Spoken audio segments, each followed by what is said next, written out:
Então vamos direto ao assunto. Nós podemos ler no livro do profeta Isaías que no capítulo 9, quando Isaías, 700 anos antes da vinda de Jesus, ele fala e ele diz: mas para a terra que estava aflita não continuará a obscuridade. Deus, nos primeiros tempos, tornou desprezível a terra de Zebulon e a terra de Naftali. Mas nos últimos tornará glorioso o caminho do mar, além do Jordão, Galileia dos gentios.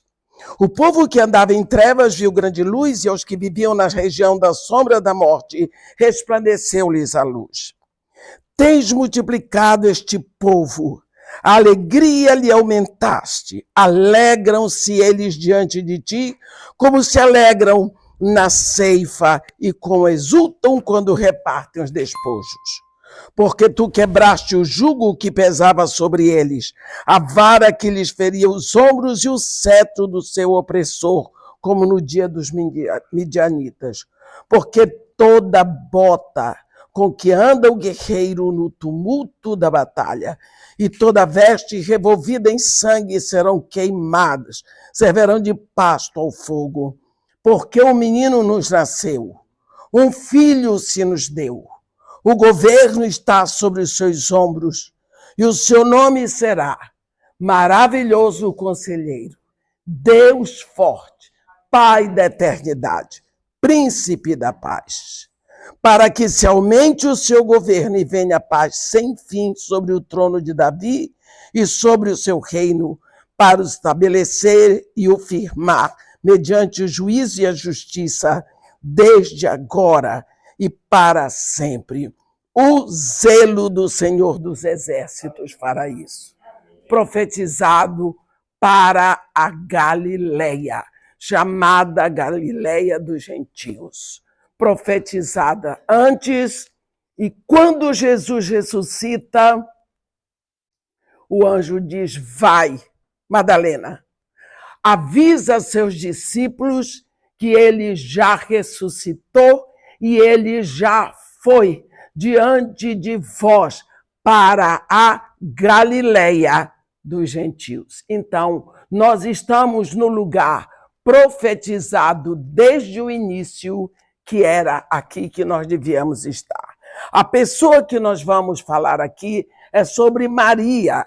E quando nós queremos falar Maria, que eu falo, eu tenho que descobrir e dizer que esta Maria é a mãe de Jesus. Então, quando existem tantas coisas ditas de forma que obscurece um pouco a pessoa de Maria, mas quando nós queremos conhecer esta mulher e o ministério dela na Bíblia, e porque Deus quis que esta mulher fosse escolhida, então nós precisamos conhecer um pouco do que ela diz sobre si mesma. E quando você quer conhecer isso, você vai ouvir Maria no capítulo 2, no capítulo 1, do Evangelho de Jesus, segundo Lucas, onde está o cântico de Maria. E entre tantas coisas, ela diz, começa assim no versículo 46, então disse Maria, ela expressou no momento em que ela estava cheia do Espírito. Porque Deus começa o Novo Testamento usando duas mulheres, dois ventres, duas gerações, uma mais velha, uma mais nova. E nós vemos os seus ventres conversando. Do ventre de Maria, o Salvador. Do ventre de Isabel, o que veio para anunciar, o anunciador, João Batista. Então Maria diz, a minha alma engrandece ao Senhor, exulta o meu espírito em Deus, meu Salvador. Olha este grito desta mulher. Poucas pessoas gritam que Deus enviou o Salvador. Todos nós, pecadores. Esta mulher se confessa pecadora, perdida, porque só quem está perdido precisa de alguém que salve. Então, não existe esse negócio dela ter nascido sem pecado. A Bíblia diz, em pecado me concebeu minha mãe. Então, a partir de Adão, todos somos pecadores. Então, Maria mesma diz que ela precisa de um pecador. Então, nós precisamos olhar para esta mulher do jeito que a Bíblia nos ensina, porque é possivelmente o modo como ela queria ser olhada. Nós vamos estar falando mais de Maria, nós não podemos bagunçar o tempo, porque nós temos um cronograma e temos responsabilidade. Mas gostaria de lembrar que um dia, aqui, onde nós estamos, veio o enviado de Deus. Nós vamos falar algumas vezes sobre Gabriel, tão amigo nosso, tão conhecido, tão querido. Ele veio aqui. É lindo ver que ele primeiro foi lá, na Judéia, nas montanhas, falou com uma mulher. Falou com um sacerdote, Zacarias. Depois de 6 meses, ele aparece aqui. Eu não sei o que Maria estava fazendo, mas ela estava se preparando para que José viesse buscá-la. José já tinha pago o preço dela, seguido todo o ritual daquela época. Então ela se preparava para ser levada por José. Eu gosto de pensar que ela estava entrando no quarto para ver alguma coisa dela, quando de uma hora para outra me aparece quem? O anjo Gabriel. Ele explica para Zacarias que ele atende diante do Senhor. Olha a grandiosidade. Gabriel tem um negócio assim para trazer. A solução do mundo perdido. Ele tem um anúncio maior do que esse, só o de Madalena. Ele recitou. Ele traz de Deus o punhado que Deus guardou para nós. Estava começando um momento novo. Deus estava olhando aquele homem, chega e deposita no ventre de uma mulher uma palavra: terás um filho. Mas antes ele diz para ela: não te assustes. Todas as vezes que aparece uma visão espiritual, por que será que eles dizem não te assustes? Porque é diferente. Porque a gente treme todo. Porque a gente fica apavorado. Não te assustes. Ele diz tantas coisas para Maria, mas o que importa é aquela palavra: terás um filho. Como? Ela diz: eu não conheço varão. Eu nunca tive relações com homem nenhum. O que prova que ela era uma mulher amadurecida. O que prova que ela não era uma doidona de pensar que ela ia ficar grávida de qualquer jeito. Ela disse: não, para ter filho precisa mais um. Quando você foi gerada, você precisou do seu pai e da sua mãe. Mas para ser gerado com a palavra, precisa mais um. Precisa o Espírito e a palavra. Palavra mais Espírito, explosão de vida. Lá em Gênesis 1, o Espírito cobria, veio a palavra de Deus, pá! Explosão de vida. Foi embora o caos, começou o cosmos. Quando os discípulos de Jesus só tinham a palavra, não serviram para nada. Mas no dia de Pentecostes, veio o Espírito sobre a palavra, explosão. Aqui no ventre de Maria vai dar agora uma explosão. O anjo deixa a palavra. Ela diz, como se fará isso? O anjo Gabriel pensou, e ela não sabe.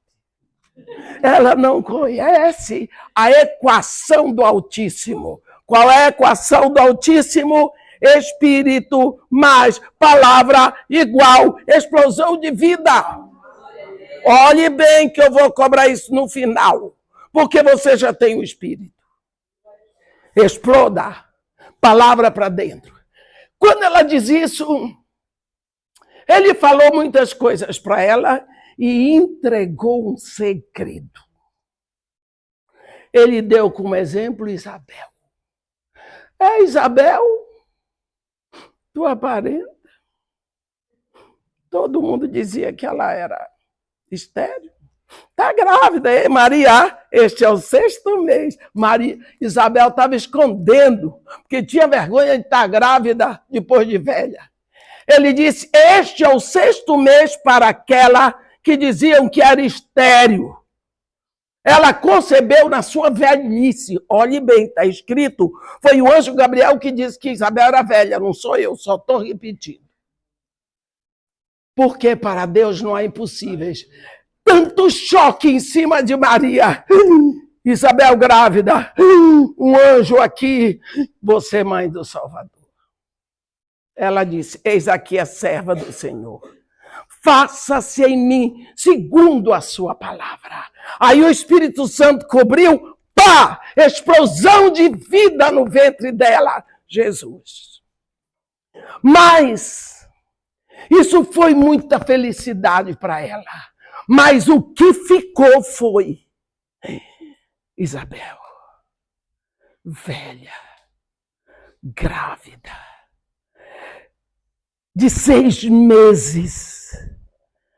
Ela tem que apanhar água no poço, lavar roupa na potassa, roupa de um sacerdote, cozinhar no fogão de lenha.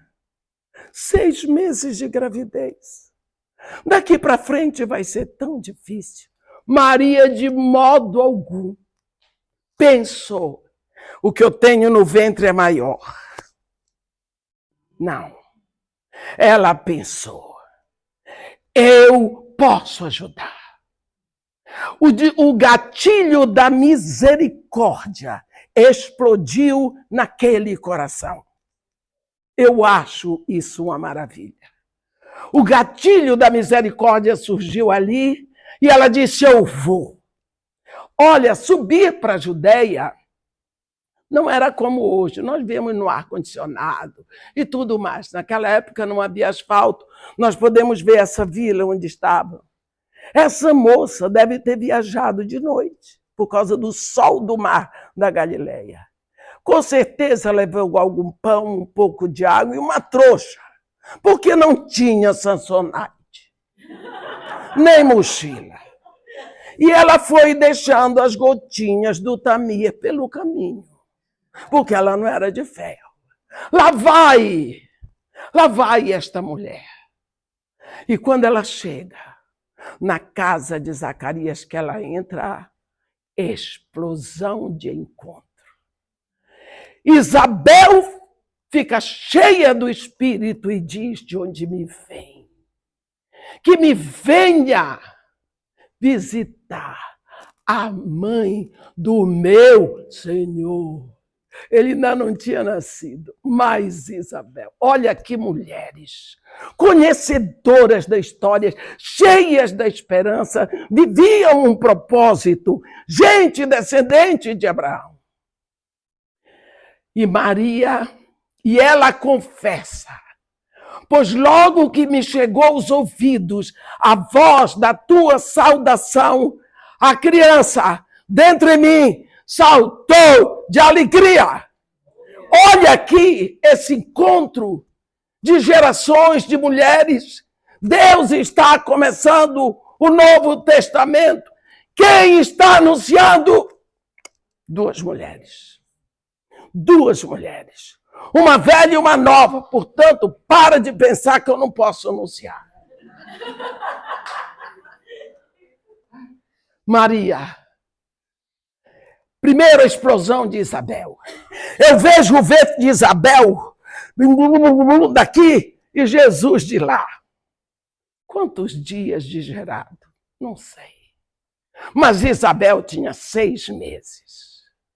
Aí vem a explosão de Maria. A minha alma engrandece ao Senhor. Exulta o meu espírito. Você sabe o que é exultar? A palavra hebraica que Maria disse foi gritar, de arrebentar os tímpanos. Em Deus, meu Salvador. Por quê? Porque botou os olhos na humildade da sua serva. De hoje em diante, todas as gerações me chamarão bem-aventurada. O Senhor fez em mim maravilha, grande é o seu nome.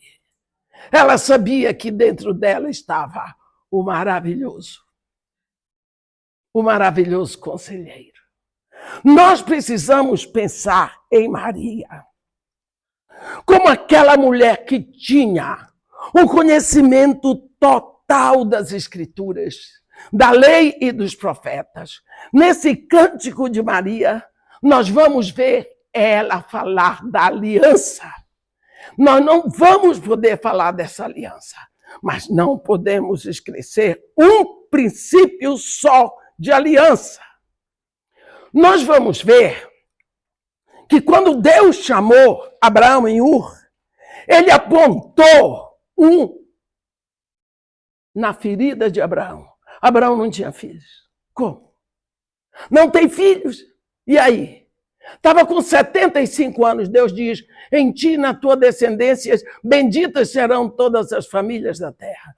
Abraão, quando ouviu falar descendência, ele disse, eu vou. Ele não pensou no que estava deixando para trás. Ele viu a promessa de Deus e ele foi. 99 anos. A Bíblia diz, Abraão foi circuncidado quando ele estava com 99 anos, foi circuncidado na carne do seu prepúcio. Ismael, seu filho, foi circuncidado aos 13 anos na carne do seu prepúcio. Gênesis 17, versículo 23 em diante. Ismael e seu filho, Ismael tinha 13 anos. Abraão e seu filho Ismael foram circuncidados no mesmo dia. Você segura isso. Ismael e Abraão foram circuncidados no mesmo dia, na carne do seu prepúcio. Meus irmãos, abram o olho com a Bíblia. Quando começa a repetir, por que repete tanto isso? Abraão foi circuncidado, Ismael foi circuncidado, tudo repetir. Você para e diz, Espírito Santo, tem coisa aqui, e eu quero beber. E fique ali.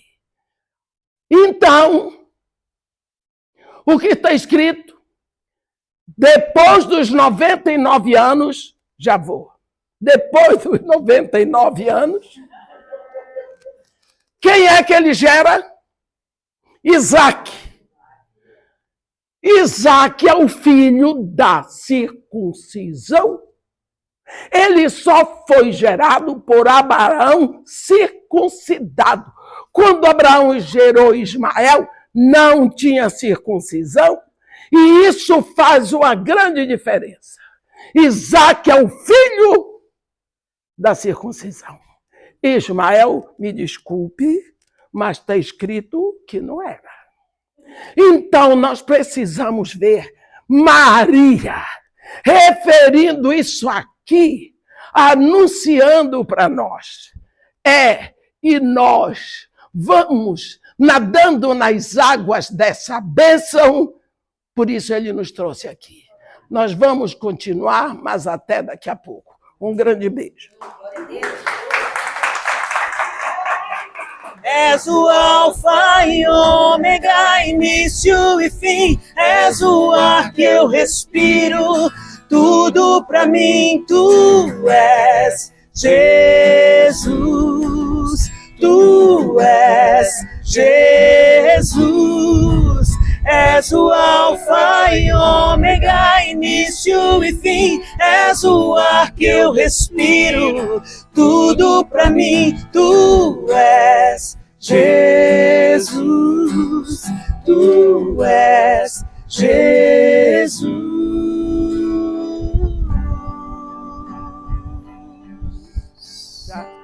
Então, nós estamos continuando a nossa reflexão sobre uma mulher da Bíblia chamada Maria. Vimos que para entender, para saber verdadeiramente quem é Maria, é melhor ouvir o que ela diz a respeito de si mesma. Primeiro, ela se considera pecadora perdida, precisando de um Salvador. Ela diz: exulta o meu espírito em Deus, meu Salvador. Ela confessa isso. Então, ela também profetiza que aquilo que Deus estava fazendo ali, o nome dela estava estaria ligado a um processo de Deus em toda a terra. Por isso, toda a terra me chamará de bem-aventurada. Por quê? Porque eu estou ligada a um processo que engloba toda a terra. Isso é a visão de uma mulher ali em Nazaré, da onde acabamos de sair há 2000 anos atrás. Outra coisa que ela diz no seu cântico, isso é muito importante sabermos, ela diz assim: amparou a Israel, seu servo, a fim de lembrar-se da sua misericórdia. Não temos ouvido tanto dessa misericórdia de Deus sobre Israel como ultimamente. O mundo todo ouve, mas acontece que se nós olhamos isso do ponto de vista do que Maria diz aqui na Bíblia, o que nós estamos diante de nós? O que temos? Israel não era o nome de Jacó, irmão de Esaú? Então, por que Maria está falando aqui da misericórdia de Deus sobre Israel? Porque nós sabemos que a misericórdia de Deus é derramada e vai para sempre. Nós sabemos que desde que Israel saiu do Egito, ele está sendo perseguido pela promessa de Esaú. Qual foi a promessa de Esaú para Jacó? Virão os dias de luto pelo meu pai e eu vou matar Jacó. Matar significa extinguir, acabar. Esta promessa ficou em cima. Esaú vai matar Jacó. Os próprios pais de Jacó sabiam que isso era tão sério que mandaram embora Jacó. Tudo bem, na volta, no Val do Jaboque, Deus muda o nome de Jacó.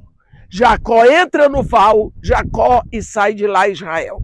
Esaú vem buscar Jacó para matar, mas encontra Israel, não matou.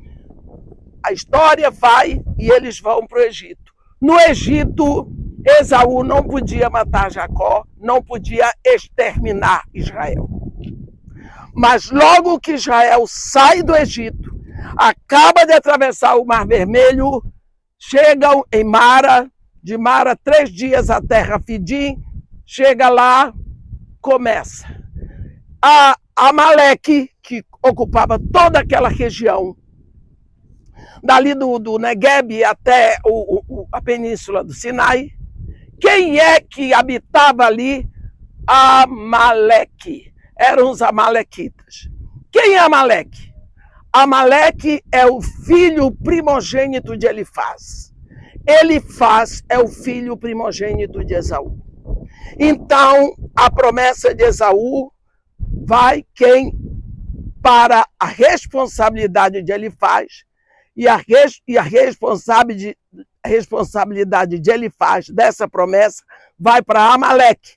Então, os amalequitas seguram a promessa de exterminar, de matar matar Israel, que é Jacó. Isso vai acontecer. Ali Deus jura, está escrito Êxodo 17. Deus jura, haverá guerra do Senhor contra Amaleque de geração em geração. Você vai ver então esse que nós chamamos de espírito antissemita permeando, é simplesmente Amaleque. Um exemplo, quando Israel estava cativo na Pérsia, não se levanta aquele homem Ramá, que queria exterminar com os judeus, pagou dinheiro a Assuero, porque queria o extermínio de todos os judeus em 127 promessas. Quem era ele? Capítulo 3 de Esther diz, ele era filho de Hamedata Agagita. Quem era Agag? Não era o rei dos Amalequitas que Saul não quis matar, que trouxe e Samuel passou ao fio da espada. Então, quando Maria fala aqui, no capítulo 2, ela diz, amparou a Israel,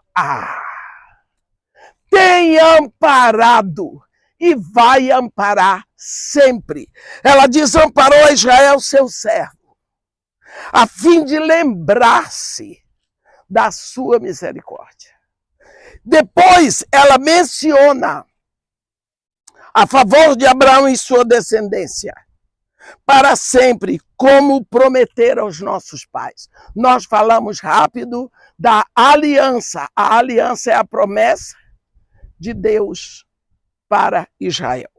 Então, quando nós vemos aqui, a Bíblia diz, Maria permaneceu cerca de 3 meses com Isabel e voltou para casa. Ora, Maria ficou 3 meses com Isabel. Isabel estava grávida de 6, quando Maria foi para lá. Significa que Maria ficou com Isabel até João Batista nascer. O ventre de Maria foi crescendo. O de Isabel crescia mais. Maria ajudou Israel, e ajudou a Isabel. Com certeza lavou a roupa, assumiu a cozinha, a limpeza da casa, viu os preparos todos para o nascimento de um menino. Maria aprendeu o que era necessário para a hora do parto. Maria não sabia que na hora de parir Jesus, ela ia estar sozinha. Ela ia precisar daquilo tudo e não teria ninguém para ajudar, porque José era carpinteiro, não era parteiro. O que significa? O que nós aprendemos aqui é que quando a nossa mão está aberta para dar, ela está aberta para receber. Maria não sabia que ela foi lá fazer um estágio porque precisava aprender, porque um dia ela está sozinha precisando daquilo tudo. Então, uma das coisas que nós aprendemos aqui é que Maria, jovem, ela creu na promessa do anjo. Ela olhou de uma hora para outra toda a história do povo dela. Era uma mulher conhecedora da lei e dos profetas. Ela, quando soube que podia ajudar, que tinha alguém precisando dela, ela não pediu esforços, ela foi. E ela nunca pensou que ela era mais importante do que Isabel. Nós precisamos ver a visão dessa moça. Era uma visão de quem não se orgulhava daquilo que ela possuía. Ela tinha prazer de ajudar quando ela via que podia derramar aquilo que ela tinha. E o que ela tinha era misericórdia, era força, era juventude, era o desejo de ajudar. Mais tarde, nós vamos ver Maria no momento decisivo do ministério de Jesus. No capítulo 2 de João, nós vemos, passamos ali, é bonito dizer ali, passamos em Caná, da Galileia. A Bíblia diz, no capítulo 2 de João, que havia um casamento. Olha que coisa. Jesus vai começar o seu ministério num casamento. Isso não está aqui por acaso. Afinal de contas, não é para isso que ele veio. Então, ele vai começar o seu ministério num casamento. Ele entra ali.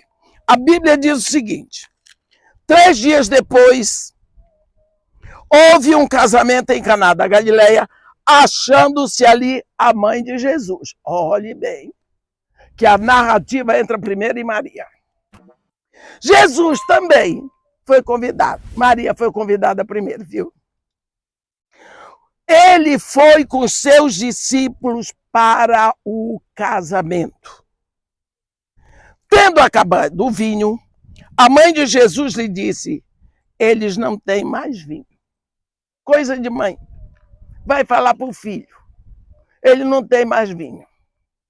Mas Jesus lhe disse: mulher, que tenho eu contigo, ainda não é chegada a minha hora? Então ela falou aos serventes: fazei tudo o que ele vos disser. Estavam ali 6 talhas de pedra que os judeus usavam para purificações, e cada uma delas levava 2 ou 3 metretas. Jesus lhe disse: enchei de água as talhas. E eles as encheram totalmente. Então lhes determinou: tirai agora e levai ao mestre-sala. Eles o fizeram. Estavam ali as 6 talhas de pedra. Eram talhas que eles pegavam um bloco de pedra, cavavam, ficava furado tipo uma bacia, um tanquezinho. Botaram 6, os judeus chegavam ali e faziam suas purificações, lavava pescoço, lavava mão, lavava rosto e entrava para o casamento. A pergunta primeira que surge no nosso coração: Jesus transforma aquela água em vinho. E quem chegou depois? Se purificou aonde? Não tinha mais água, só tinha vinho. Ia purificar aonde? Sem purificar não pode entrar. Primeira coisa que a gente tem que prestar atenção: eram 6 talhas. Essas 6 talhas representam 6 alianças. Porque aliança é um assunto seríssimo na Bíblia. A aliança edênica, a primeira que a gente chama aliança edênica ou adâmica. Depois vem a aliança noética. Depois vem abraâmica. Aí tem mosaica, davídica e palestiniana. Mas tem uma aliança que não tem nome. É chamada assim a Nova Aliança. Nós sabemos que toda aliança é selada com sangue.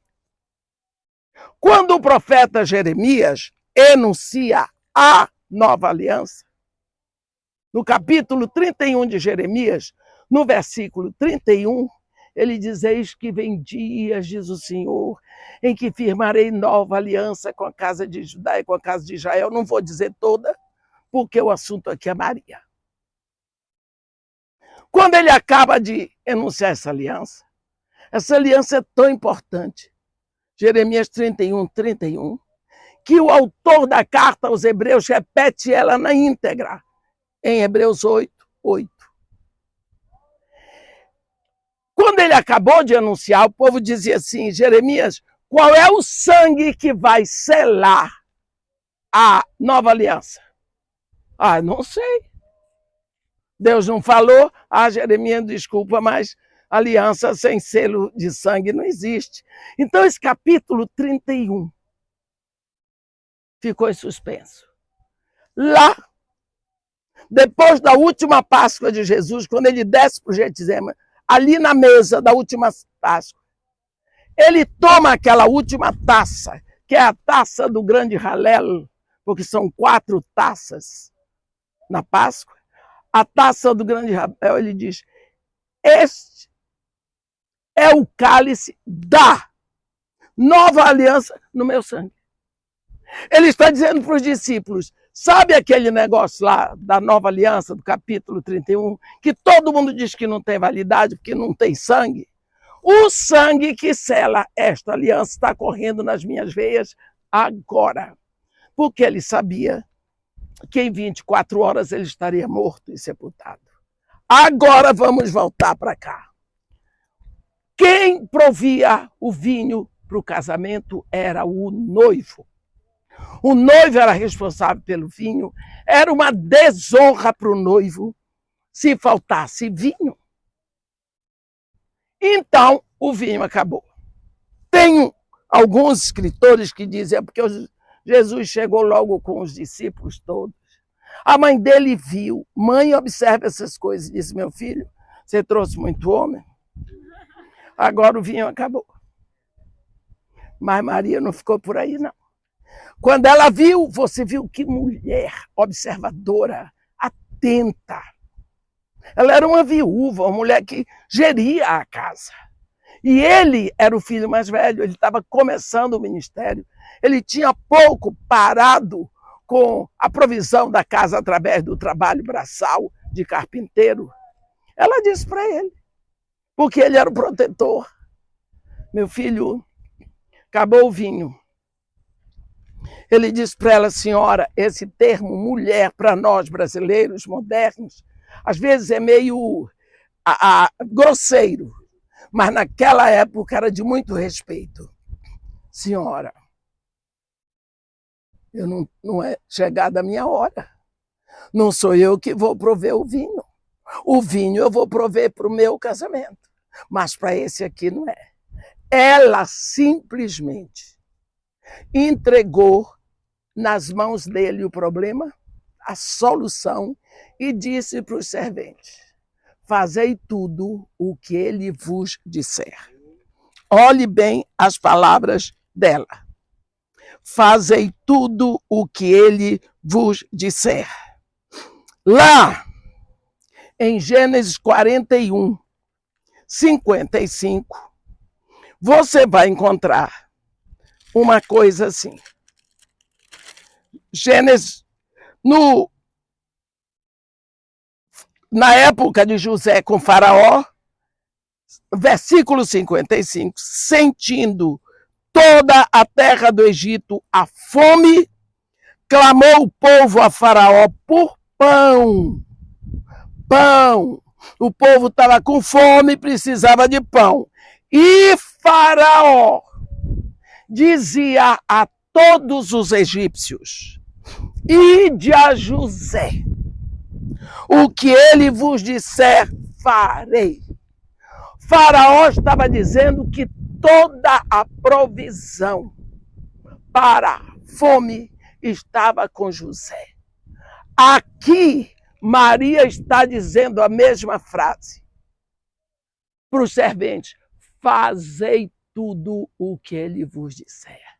A provisão para cá está com ele. De uma hora para outra, você vê que ali a situação se tornou outra.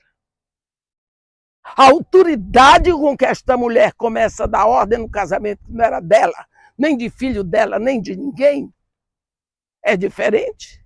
Ela dá esse impulso e ele mandou completar as talhas. E disse, agora leva para provar. Ele transformou aquela água em vinho. O que é que ele estava dizendo? Eu vim para um casamento. E no meu casamento, como todo noivo provê a purificação, no meu casamento, a provisão não será na água, mas será no meu sangue representado nesse vinho. Nós vamos ver que todas as alianças que passaram, elas estão representadas em pedras, pedras, pedras. Mas ali no meio deles tinha uma pedra viva, uma rocha viva que se movia no meio deles e que estava cheio de sangue representado naquele vinho. Então, quando nós pensamos na atuação de Maria ali nas bodas de Caná, nós vamos muito longe. Nós não sabíamos se ela sabia a extensão do que ela fez, mas nós sabemos que Deus, em Jesus, sabia a extensão do que aquela mulher estava fazendo. Ela estava dando o chute inicial para o grande casamento, para as grandes bodas que Deus estava fazendo em Israel, e ia começar porque Deus já trouxe o noivo. O noivo chegou e ele veio para um casamento com a humanidade. Mas ele é uma rocha, ele é a rocha, cheio do sangue, que é o vinho novo que nós precisamos. Quando nós estávamos lá, eu disse para vocês que a gente tinha que olhar sobre essa explosão que Deus começa com a humanidade. Lá no início, no princípio, Deus criou os céus e a terra. A terra, porém, era sem forma, vazia, havia trevas sobre a superfície do abismo, o Espírito de Deus pairava e cobria o caos. Até o dia que Deus veio e disse, haja luz. A palavra veio ali. E houve uma explosão de vida. O caos vai embora, o cosmos começa, significando que quando a palavra é coberta pelo Espírito, quando se une o Espírito mais palavra, há explosão de vida. Explosão. Nós vemos isso acontecer no ventre de Maria. Quando o anjo deixa a palavra no ventre dela, terás um filho. Ela diz, como se fará isso? Eu vou parafrasear o anjo Gabriel. O anjo Gabriel. Eu sou o anjo Gabriel aí, coitado do anjo Gabriel. E Maria não está sabendo da história. Ela não sabe da equação do nosso Deus. Ela não sabe que quando tem a palavra vai explodir quando o Espírito cobrir. Ela ainda não sabe, mas então eu vou explicar. Maria, a palavra já caiu no teu ventre. O Espírito Santo te cobrirá, haverá uma explosão de vida. E esse ente que de te nascer será chamado Filho do Altíssimo. Aí o anjo diz para ela, o Espírito Santo te cobrirá. Aí Maria pensou, porque ela era noiva de José, comprada. Eis aqui a serva do Senhor, faça-se em mim segundo a sua palavra. O Espírito Santo cobriu, pá, deu uma explosão de vida a Jesus. Olha esta mulher. Esta mulher, ela não pensou um minutinho, eu vou ficar grávida. E que explicação eu vou dar para José? Não. Ela pensou, que explicação eu vou dar para Deus? O anjo já tinha dito isso para ela. Ela disse o quê? Ela segurou. Ela teve muita coragem. Maria era uma mulher corajosa. Ela teve coragem de dizer sim para Deus. Você pensa? Quando ela voltou da Judeia, ela estava grávida de 3 meses, José percebeu. Ela ia ser apedrejada. Ia ser apedrejada. Ela confiou. Ela confiou. Foi uma das mulheres na Bíblia que aprendeu a andar em águas profundas da sua fé. Não é? Ela começou a andar em águas profundas. E quando o Espírito cobre, ela fica grávida de Jesus. Então, ali começa uma explosão de vida. Nós vamos ver no Novo Testamento que os discípulos de Jesus Cristo estavam encharcados da palavra quando Jesus Cristo ressuscitou Ele disse, todo o poder me foi dado nos céus e da terra, e de meu nome agora não. Permanecei na cidade, até que do alto sejais revestidos de poder. Por quê? Porque vocês têm toda a palavra. Toda. Mas o Espírito Santo ainda não veio sobre vocês. Espera que venha o Espírito para ter explosão. Você vê que aqueles discípulos, 3 anos estudando com Jesus, Pedro sabia de cor. No dia de Pentecostes ele citou Joel de cor. É bom saber a Bíblia de cor. Eu faço questão de memorizar, porque para mim fica mais fácil para pregar e para orar. Para mim. Mas olha, o diabo sabe de cor. Ele tentou Jesus com versículos. Decorar facilita, mas não faz de você um cristão melhor. Não tem nada a ver. Tem pessoas que não conseguem decorar tanto quanto eu. E não significam que são piores. Mas facilita. Aqueles discípulos tinham, na hora de Pentecostes, Pedro abriu a boca e citou a profecia de Joel de cor, onde ele aprendeu com Jesus. Aquilo tudo estava lá. Mas eles estavam presos num salão com medo dos judeus, com toda a palavra, encharcados da palavra, com medo. Na hora que o Espírito Santo veio, houve uma explosão, o Espírito vem sobre a palavra, como no ventre de Maria. Houve uma explosão tão grande que eles começaram a abrir a boca, começaram a proclamar as maravilhas de Deus, saíram dali. Olha, 3 anos com Jesus eles não prestaram para nada. 3 horas com o Espírito Santo sobre a palavra, o negócio explodiu. Porque é a diferença do Espírito com a palavra. Pergunta de Edmeia. Você tem o Espírito Santo? Tem sim. Tem, porque é promessa de Deus.